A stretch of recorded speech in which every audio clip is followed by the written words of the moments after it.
Guys, unang-una natin gagawin, maglagay tayo ng mantika sa, gagamit ako ng machine, pressure cooker. Ayan guys, pressure cooker. Intayin natin hanggang sa uminit yung mantika bago natin ilagay yung onion. Dagdagan natin ng konting mantika. Yan guys, dahil mainit na yung mantika, ilagay na natin tong onion.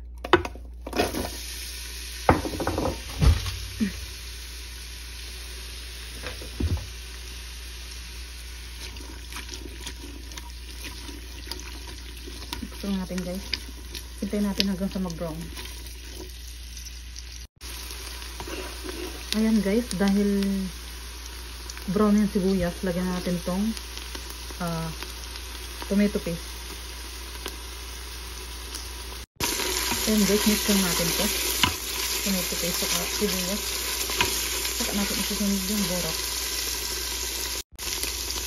Guys, lagyan na natin itong Arab spices.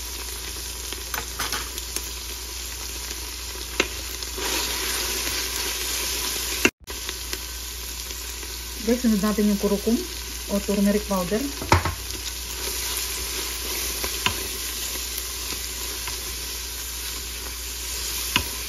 Lagyan din natin ng Turkish paprika para masarap.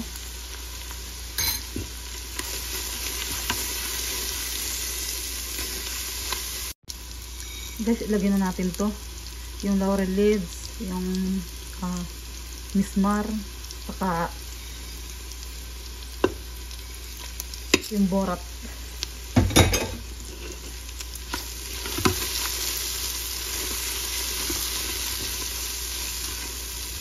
Guys, lagyan na natin itong asin.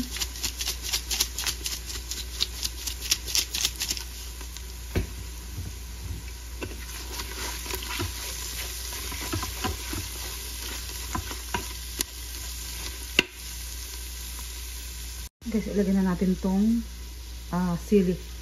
Yung siling labuyo. Yan. Dapat hindi mawawala yan. Kasi yan ang nagpapasarap sa luto nilang laham o chicken. Guys, lagyan na natin itong laham. Nalinis ko na yung laham. O karne ng tupa. O camel yata ito. Camel. Guys, lagyan na natin itong black lemon. Saka, ilagyan na natin itong hot water.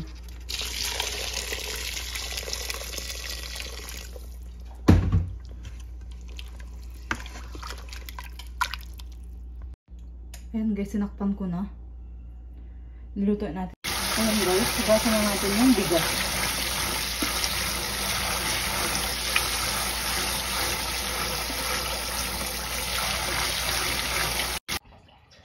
Ayan guys, malinis na yung bigas. Ibabad natin siya ng isang oras bago natin lutuin. Kasama ng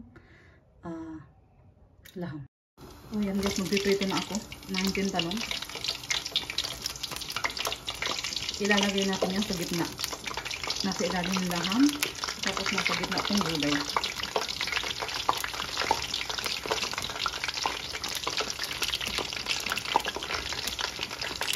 Tigdadalawang piraso lang yung ipiprituin ko guys.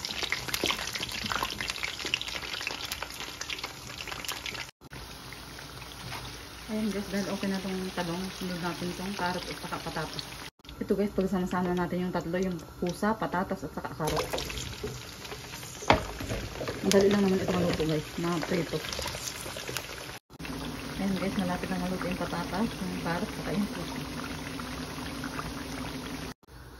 Hi guys, ngayon lulutuin na natin yung rice. Guys, lagyan natin ng butter. Para hindi siya dry. Isunod na natin doon, lagyan natin ng asin.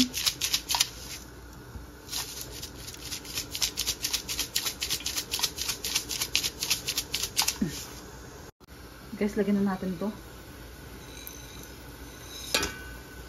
Sa kanin. Lulutuin lang natin ng half cook. Guys, lagyan na natin doon sili.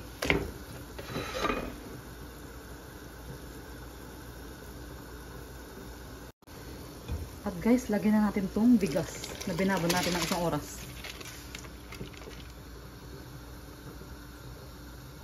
Takpan natin guys. Lutuin natin ng half cook.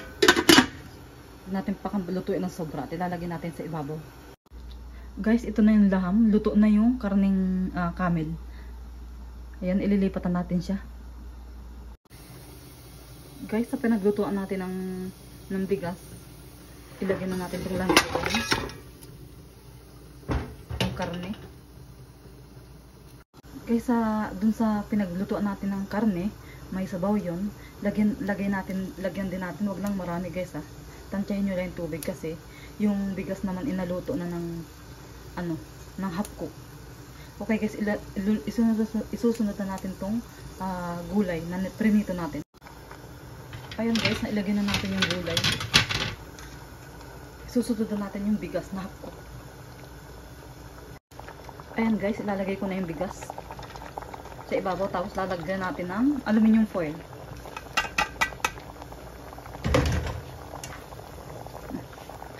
Igay natin guys, i-flat natin para tumabon siya dun sa gulay at saka sa karne sa ilalim. Dapat pag magluluto, sinakpan ko na, lagyan ko na ng duster o aluminum foil. Dapat guys, naka-close ito ng mabuti. Ganun nyo guys. Close ng mabuti para hindi sumingaw. Para lutong-luto siya. Yan guys, hinagay natin siya sa mahinang apoy. Oh, mahina yung apoy niya guys.